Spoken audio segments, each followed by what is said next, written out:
Assalamualaikum warahmatullahi wabarakatuh. Anu kusim kuring dipihormat Bapak sareng Ibu guru, teka langkung rerencangan anu kusim kuring dibanggakeun. Satacana hayu urang ngadoa ka Allah Subhanahu wa taala margi berkat nikmat sareng ridona urang tiasa karumpul dina dinten anu cerah ieu. Kalayan tekeng hilap ka junjunan urang Nabi Muhammad sallallahu alaihi wasallam anu parantos nyandak urang ti jaman poekeun ka jaman terang ieu.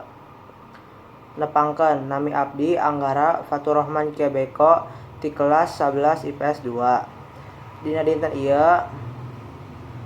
simkuring bade ngahaturkeun sakedik biantara anu judulna Sakola Sehat kusabab lingkungan anu bersih. Urang sadayana kuninga yen lingkungan sakola urang teh lega. Eta teh mangrupikeun tanggung jawab urang sadayana kanggo ngajaga, ngabersihan, miara sareng saterasna. Dimimitan ti hiji hal anu alit nyaeta mikeun sampah kana tempatna. Kadangkala hese pikeun urang ngalakukeun hal alit sapertos kieu. Sanaos mikeun sampah teh henteu sesah. Cobi dibayangkeun ku urang sadayana upami henteu aya nu peduli kanu sampah sareng upami mikeun sampah ka mana wae, urang oge bakal kapangaruhan. Kusabab hal alit tadi bakal aya dampakna anu ageung.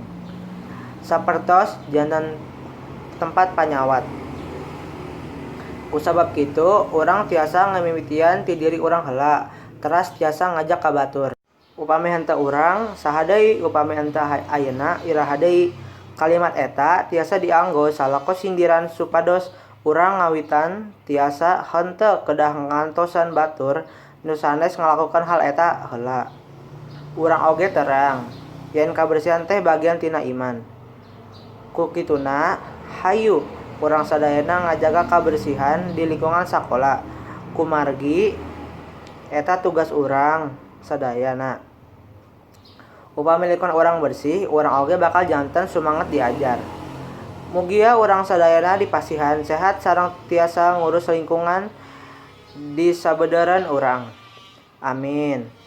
Mung sakitu ti simkuring, upami aya kalepatan nuhunkeun dihapunten. Wassalamualaikum warahmatullahi wabarakatuh.